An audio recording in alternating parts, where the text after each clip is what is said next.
Friends CTET exam का होने के बाद ही मैंने 15 क्वेश्चंस तो दे दी थी, लेकिन मैं फ्रेंड्स यहाँ पे जो है मुझे पेपर मिल चुका है और उसके बाद मैंने यहाँ पर सारे 30 क्वेश्चन सीडीपी के 30 क्वेश्चंस यहाँ पर जो है लिया है और उसके साथ ही आप सभी को बताऊंगी कि इसके आंसर सही आंसर क्या है और जिसके अकॉर्डिंग आप समझ सकते हैं कि कल का लेवल क्या रहने वाला है और कल किस तरीके से क्वेश्चन पूछे जाएंगे। सबसे पहले क्वेश्चन की बात करें तो यहाँ पर देख सकते हैं, खराब लेखन क्षमता वाले छात्रों को अक्सर उनके शिक्षकों द्वारा बौद्धिक रूप से अक्षम के रूप में चित्रित किया जाता है। नेक्स्ट है, शिक्षकों में अंतर्निहित पूर्वाग्रह होती है और छात्रों के सीखने के व्यवहार के बारे में धारणा रखते हैं जिनके संदर्भ में कहा गया है।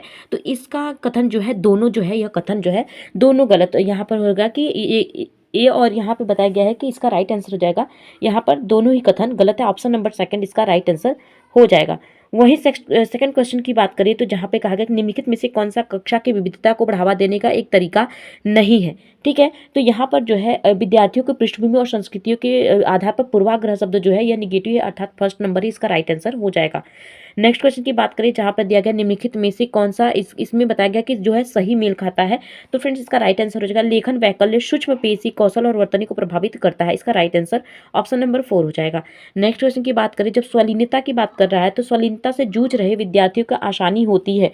स्वलीनता शब्द कहा गया है तो यहाँ पर जो है परिचित और पूर्वानुमेय दिनचर्या का पालन करते हैं, ऑप्शन नंबर फर्स्ट इसका राइट आंसर हो जाएगा। ठीक है, उसके साथ ही नेक्स्ट क्वेश्चन की बात कर लेते हैं जहाँ पर दिया गया है कि प्रतिभाशाली बच्चों के बारे में निम्नलिखित से कौन सा कथन सही नहीं है। तो फ्रेंड्स नहीं शब्द पूछा है और पहले नहीं वाले को मार्क करना है। उसके बाद यहाँ पर जो है प्रतिभाशाली बच्चों में जिज्ञासा की भावना कम होती है और उनकी कल्पनाशीलता भी कमजोर होती है, यही ऑप्शन गलत है क्योंकि प्रतिभाशाली जिज्ञासु होते हैं। ठीक है, नेक्स्ट क्वेश्चन की बात करते हैं, विद्यार्थियों द्वारा स्वयं का त्रुटि विश्लेषण क्या करता है, बच्चे के यहाँ पर विद्यार्थियों के लिए अधिगम को स्मृति में बनाए रखने में सहायता प्रदान करता है, ऑप्शन नंबर सेकंड इसका राइट आंसर हो जाएगा। नेक्स्ट क्वेश्चन की बात करते हैं तो घोषणात्मक ज्ञान और प्रक्रियात्मक ज्ञान के संबंध में निम्नलिखित में से कौन सा कथन जो है सही है, यहाँ पे वो बताया गया है। तो कौन सा कथन इसका सही है, ऑप्शन नंबर ए, प्रक्रियात्मक ज्ञान आमतौर पर कार्य विधि उन्मुख होता है, ऑप्शन नंबर फर्स्ट इसका राइट आंसर हो जाएगा। क्वेश्चन नंबर 8 देख लेते हैं जहाँ पर आप सभी को बता दें, यहाँ पे दिया गया है कि जिन विषय वस्तुओं को मौजूदा संज्ञानात्मक संरचनाओं के विस्तार या संशोधन की आवश्यकता होती है उन्हें सीखने में लंबा समय लगता है और वे लंबी अवधि के लिए स्मृति में बने रहते हैं, ऑप्शन नंबर थर्ड इसका राइट आंसर हो जाएगा। नेक्स्ट क्वेश्चन की बात करते हैं, शिक्षकों को बच्चों को ऐसे प्रश्नों पर ध्यान केंद्रित करने के लिए प्रोत्साहित करना चाहिए जो कि मेरा सीख लक्ष्य क्या है और वहां पहुंचने के लिए मुझे क्या करने की जरूरत है। नेक्स्ट है कि जब छात्र समझते हैं कि उनके काम के प्रदर्शन का आत्ममूल्यांकन कैसे किया जाए तो वे इस समझ को उपयोगी को सीखने और अपने प्रगति की मदद करने के लिए कर सकते हैं, ऑप्शन नंबर थर्ड इसका राइट आंसर हो जाएगा। ए और आर दोनों सही है और ए आर की सही व्याख्या करता है। नेक्स्ट क्वेश्चन की बात कर लेते हैं, अधिगम के निर्देशित खोज आधारित उपागम में यहाँ पे क्वेश्चन नंबर ये 10 है फ्रेंड्स, आप सभी को पता है क्वेश्चन नंबर 10 आप सभी को क्वेश्चन नहीं बता रहे, तो फर्स्ट इसका शिक्षार्थी को स्वयं के लिए ज्ञान की रचना करने के अवसर शब्द, जहाँ पे अवसर शब्द दिख जाएंगे वो जो है आपका पॉजिटिव हो जाएगा। ठीक है, नेक्स्ट क्वेश्चन है जो कि 11वां नंबर क्वेश्चन है और ये कहता है कि यहाँ पे पूछा है कि रणनीति बच्चों में वैचारिक समझ को विकसित नहीं करती है।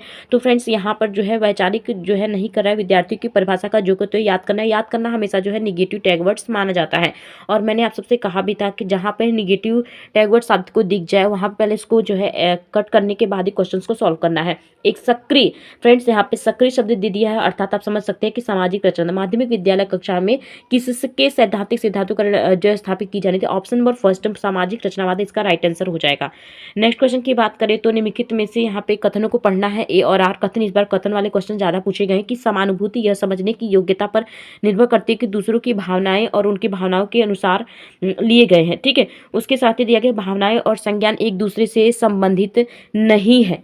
फ्रेंड्स यहाँ पे क्वेश्चन नहीं कर दिया यानी कि ए सही है लेकिन आर गलत है, यानी ऑप्शन नंबर फर्स्ट इसका राइट आंसर हो जाएगा। नेक्स्ट क्वेश्चन की बात कर लेते हैं कि एक माध्यमिक स्कूल यहाँ माध्यमिक स्कूल शिक्षक छात्रों को रणनीति स्वयं प्रेरित शिक्षार्थी बनने के किस प्रकार सक्षम बना सकता है, इसका right answer option number third, यानी छात्रों को उनके संज्ञानात्मक ज्ञान और कौशल विकसित करने के लिए प्रोत्साहित करके। ठीक है, नेक्स्ट क्वेश्चन की बात कर लेते हैं, निम्नलिखित में से कौन सा आंतरिक अभिप्रेरणा का उदाहरण है।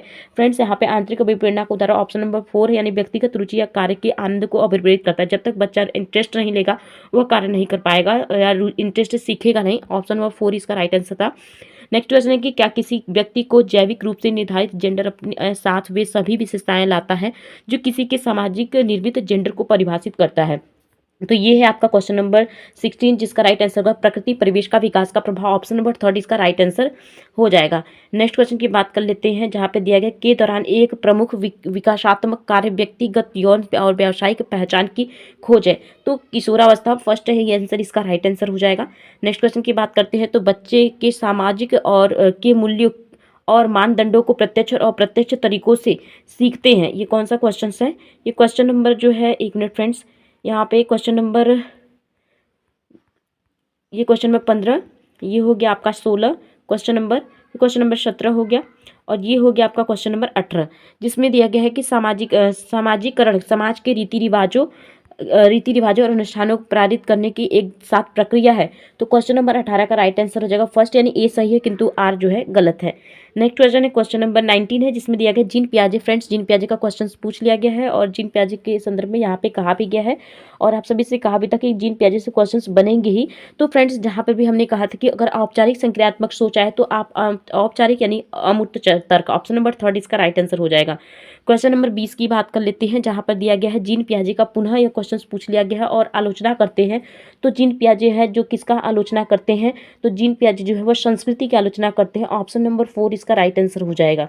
ठीक है, नेक्स्ट क्वेश्चन पे आते हैं, क्वेश्चन नंबर 21 पे आ जाते हैं, जिसमें दिया गया है कि क्वेश्चन नंबर 21 में दिया गया है कि निम्नलिखित में से कौन सा एक सुमेलित युग्म है। यहाँ पे सुमेलित युग्म की बात क्या है, ये देख सकते हैं। नैतिक विकास का सिद्धांत कोहलबर्ग के सिद्धांत से यह लिया गया है, और कोहलबर्ग का सिद्धांत हमने आप सबको पढ़ाया भी था। तो दंड और आज्ञाकारी उन्मुखता बुरे परिणामों से बचाव, ऑप्शन नंबर 3 इसका राइट आंसर हो जाएगा। नेक्स्ट क्वेश्चन की बात कर लेते हैं, क्वेश्चन नंबर 22, जिनमें जीन पियाजे और वाइसगोत्स्की दोनों के कौन दृष्टिकोण में कौन सा मान्यता जो है वो समान देखने के लिए मिलती है।